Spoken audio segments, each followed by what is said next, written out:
when it comes to claims consulting companies, there's a reason they are successful. And I think, we'll see, I don't want to call it rhetoric or propaganda, but we see it. We see a large push from the VFW in particular about claim sharks, and they're really in attack mode. I've never seen a VSO be in attack mode like we are seeing the VFW. Now, whether you agree with that or not, that's your you can have your own opinion. That's fine. But there's a reason these companies are successful, and I would make a strong argument for VSOs, reps, and county level to understand why these companies are successful. Something I always try to preach is these companies have been a symptom to a much larger problem. I think your Washington State example is perfect. Okay, perfect. And so now you have a problem at Washington State of county VSOs, VSO reps, whatever that situation was. And now it's funneling, it forces the veteran to go this route, which is, I do believe it's okay, right? There are some situations where, you know what? Yeah, you might be, let's just be real. You might be 65 years old, 75 years old, and Jason and I are telling you to learn the claims process. You're like, no, I'm not doing that. That's okay, right? You might have an extremely complicated claim and go to a company. That is okay. And the best argument, I'm kind of all over the place right now, but I do want to say this first, and then I'll kick it back to you. The best argument these companies have are the veteran, in my opinion, should have a choice as to who represents them, right? And I don't think that should be dictated by federal law or state law personally. And that's a very, small government type mindset. I'm from Kentucky, is what it is. That is a fact. I do believe that. And these companies have been successful for a particular reason. Jason, go ahead. Yeah. So here's my view on them, right? Is there a place for paid representation? Yes, I agree there is. But it goes back to what we said at the beginning. If it's an easy claim, right, you shouldn't have to really pay for that, right? And the presumptives are what stick out in my mind. So what I don't ever want to see is somebody ever to be taken advantage of. So that's why we're kind of talking about all the options, and it's just laying it out, right? At the end of the day, we're all adults. Make your own decision. What works for you? Paying for representation should only come if there's really no other applicable way to facilitate your claim. Because at the end of the day, no matter what Clay and I say, really we just care that you get connected with the VA for your service-connected disabilities, period. How you get there is up to you, right? We just want to make sure you have all of the information on that journey. But we want to see veterans connected to their VA disability compensation benefits, period. And this is a way, and it is a lucrative way for some vets, right? You may have a difficult claim to put together and you have no other resource. I would do it if I had no other resource, right? At the end of the day. And I will say that an advantage to utilizing a paid organization, a couple advantages probably would be, one, they're probably not as backlogged. They can, hey, let's get on this. So you get that more immediate gratification of knowing that you're moving forward, which for a lot of us in today's world, we like this fast food mentality of, I press the button and now we're done. I don't need to sit and wait. There used to be a time where, things took a while. You had to actually, sit there and boil the water, now it's like, okay, it's already boiled. So there is something to that for our own psyches, right? That it's already started. So there's a positive there. The other is, and I would say this is arguable here in favor, actually, of the paid representation versus a VSO.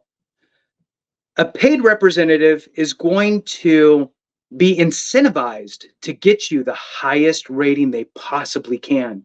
Agreed. Okay. And they will look for things you didn't even talk about and try to find every single thing that they could pack on there and try to get you the biggest rating they can. Absolutely. Without a doubt. They are trained and told, and that's their job. Get the highest rating you can. Okay. Where a VSO is like, shit, I'm so backed up. What do you want to file for? Your tinnitus? Cool. Let's do it. Tinnitus. Bam. Done. Filed. Okay. They did what you wanted, but they missed your migraine headaches. They missed your insomnia. They missed all these other things that you watch one of our videos and you go, oh, man, I wish I would have filed for those things, right? So that goes back to the you need to know you better than anybody. But if you don't, a paid representative is going to help you figure you out more than most anybody, in my opinion. So that's a big positive to going down that road. The negative, obviously, is the astronomical cost, but it's money you didn't have. So there is that, right? So yeah, it cost you however many months. What is it, Clay? 5 or 6 months worth of your increase? Depends on the company. Okay. So, So it's usually about that is what I've seen. They usually do however much they got you above what you were at. So if you were 0%, nothing, no claim, and now all of a sudden you're 100%, well, now you got $4,000 a month and they're going to take 6 months of that. That's a yeah. lot of money. So the math on that, and I have it here. I had it ready Oh, to go. Okay. okay. So let's kick So it to you to talk about the numbers. yeah. So if the company is charging 6 times the increase, which the most popular company is, okay. And so if you go from 90% to 100%, which has the largest, you get 100% benefits are amazing. It's hands down awesome. It sucks to be at 100% healthcare wise, but if you're going to be there, you might as well get something for it.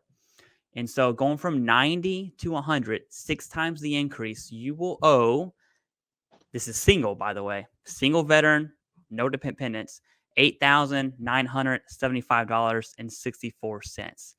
I will say this, and I don't think I've ever heard someone put it like you did. I thought that was, I might steal that actually. The way you put it of that rep with the company is incentivized to get you the highest rating, and they will figure you out, right? That is awesome. I'm 100% on board with that, but it is a huge cost. Now, something I do want to kind of highlight, because it is a hot topic with there's lawsuits going left and right now at state level, class action lawsuits, independent level lawsuits. It's insane. But the in my opinion, the reason we see tons of companies emerge, I'm talking there's probably over 1,000 companies right now, both big names and no names. Um, the reason we're seeing those claims or companies emerge is because of the PACT Act, and I think the predatory practices, Mm. or what I would define as predatory practices, they're in relation to each other, right? And so here's a perfect example. I was talking to someone who chooses to be anonymous, so I won't say their name. They were at 94%. They sent me a Facebook message, and they're like, "Hey, I'm at 94%, blah blah blah blah blah." And generally, I don't really offer that one-on-one on the spot because a lot of people want help, right? I'm not a VSO, but I said, "Hey, you're at 94%. What are you rated for? What are your deployments?" That's all I asked them. The whole thing took about 2 minutes. Okay. They responded with a list. They said, blah, blah, blah, blah, blah, blah, blah. I went to Afghan and Iraq. I said, hey, do you have rhinitis or sinusitis? He was like, yes, I do. I have a current diagnosis and a treatment plan. I'm like, brother, submit rhinitis and sinusitis. That's it. Call it a day. That whole interaction, start to finish, took me about 3.5 minutes. Okay. And that was waiting on them to respond. Um, Now, had I been a company charging 6 times the increase, that 3.5 minute work I did would have got me $8,975.64. So there is a disadvantaged predatory side to this that I think a lot of people are overlooking. Okay. Yep. But as you put it, there's a need for that as well. Not the presumptive. If a company is charging presumptives, in my opinion, I think legal action should be taken. And I'm gonna go to sleep tonight very well saying that. Okay. Right. Now, Right. if a company is figuring you out and maximizing your disability, that I think is, you know, federally, it's illegal. I understand that, but I think there's a strong argument for companies and veterans to make that, hey, I was in the Marine Corps for 10 years. I did 4 deployments, and you're telling me I can't choose who to represent me for my VA claim, right? That gets a little dicey, but I try to remain as objective as I possibly can. And I can see both sides of the coin. Okay. The presumptive's a hard no go for me. Um, and there's other predatory practices as well, but that's the number one. And I think that's a driving factor of lawsuits being involved because of the PACT Act.